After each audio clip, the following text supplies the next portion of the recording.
So here we have a clip with Richard Dawkins, and he's a very well-renowned scientist and researcher, especially in evolution, and he's going to have a discussion with Wendy Wright about evolution. And Wendy Wright is basically going to defend creationism. Now, Wendy Wright is the president of Concerned Women for America, and that is a conservative Christian political group, which she heads up. And Dawkins is going to have an interview with her. And watch out for all you people out there who are rational, logical thinking individuals. Prepare to pull your hair out in frustration. Here we go. The societies that are the most well-functioning are the ones that have a great respect for human beings, for others, because they recognize that each human being was created individually and is distinct from one another. Interesting enough, regarding that, you mentioned how the DNA is common among various species. But among human beings, each one of us has distinct DNA. In fact, that's the one. That's one thing that's quite a way that. Sorry, back up. That's one thing that scientists will use to determine who has committed a crime, is basing it on the DNA evidence. So even DNA helps to show that each human being was created individually. DNA shows that each human being evolved individually. And of course there are individual differences between human beings, genetic differences, otherwise natural selection couldn't happen. Now, I presented you with, I don't have them here obviously, but you can go to any museum and you can see Australopithecus, you can see Homo habilis, you can see Homo erectus, you can see archaic Homo sapiens and modern Homo sapiens. A beautiful series of intermediates. Why do you keep saying present me with the evidence when I've done so? Go to the museum and look. I have gone to the museums, and so have so many of us who still are not convinced. Have you seen Homo erectus? And I think that this effort, this rather aggressive effort to try and talk over us and to censor us, seems to come out of a frustration that so many people still don't believe in evolution. Now, if evolutionists were so confident in their beliefs, there wouldn't be the effort to censor out information that shows that evolution is still lacking and is questionable. I confess to being frustrated.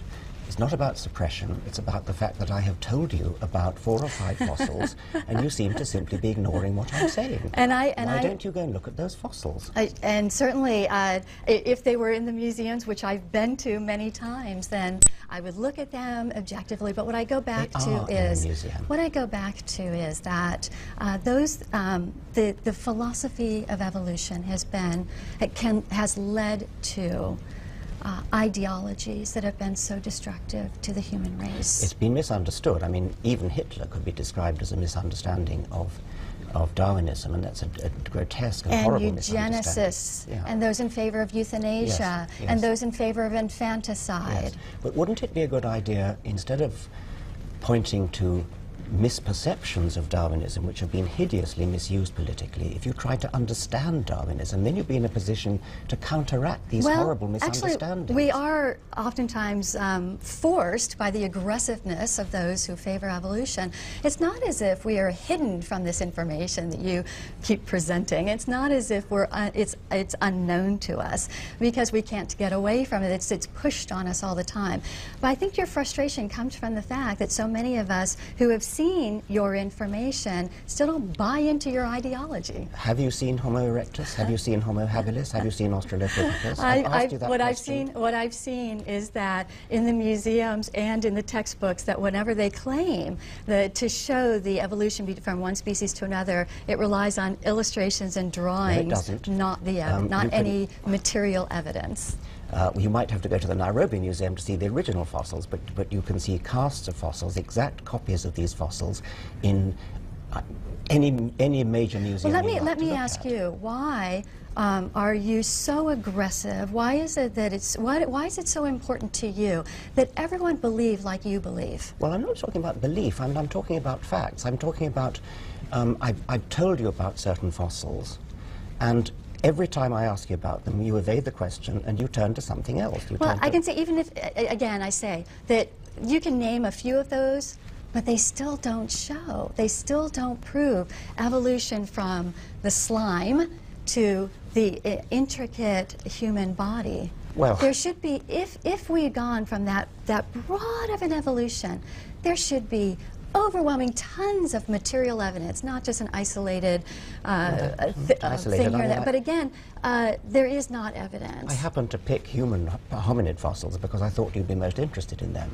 But you can find similar fossils from any vertebrate group you care to name. Of course, there are But lots I guess I go back to, why is it so important to you that everyone believe in evolution? Why do you seem to almost feel like it's dangerous for people to believe that human beings were created individually and with a distinctness and created by a creator? Well, Why is that? I don't like the word belief. I prefer to just ask people to look at the evidence, and I'm asking you to look at the evidence. Oh man, she does not want to hear any of it. She's not interested in any of it. Man, that's just a highlight. The whole thing's 1 hour. You can definitely check it out. Just Google up Richard Dawkins interviews Wendy Wright. You'll find it on YouTube.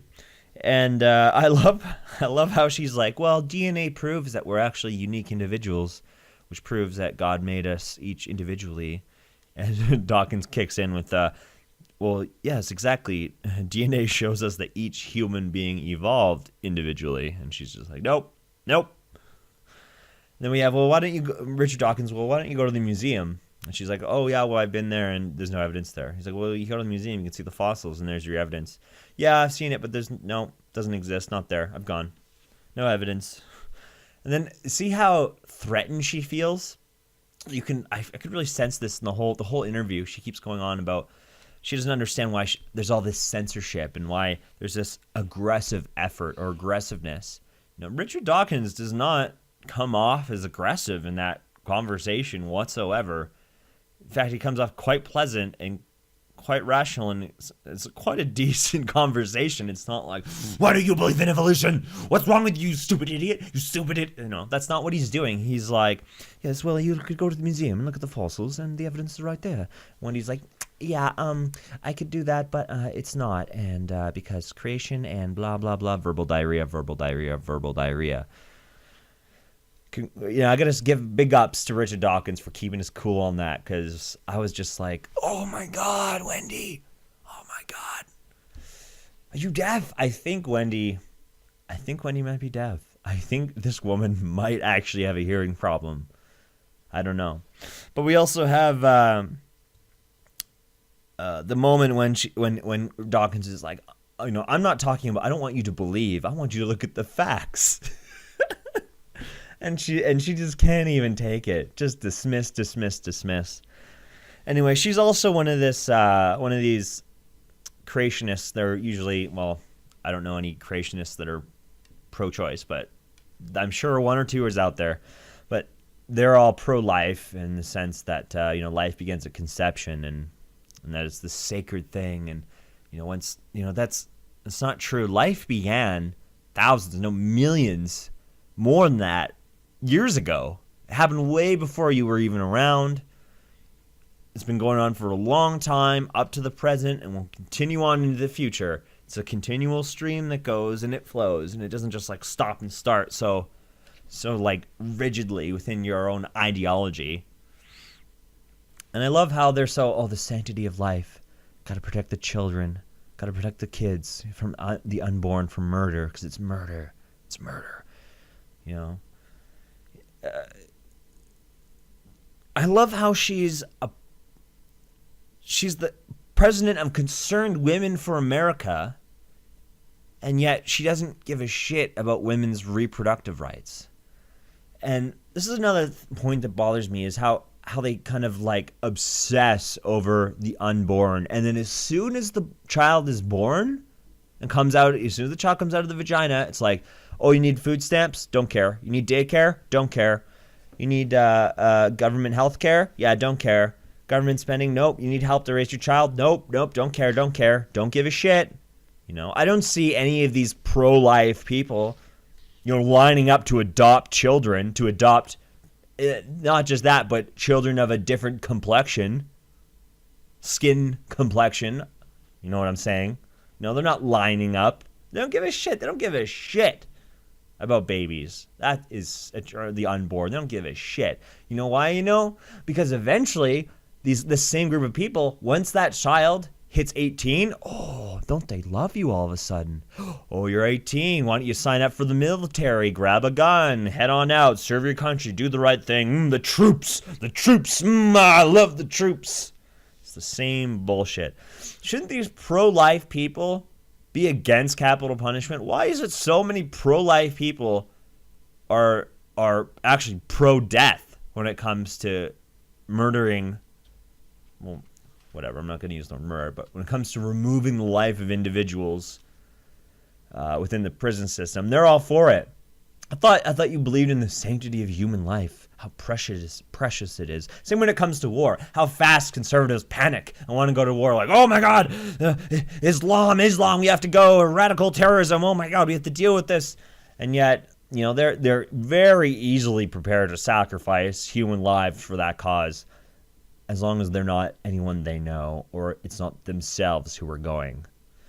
I find that really hypocritical and absolutely stupid. Wendy Wright, I hope that science can make its way to finding a cure for deafness, because, damn, you can't hear shit.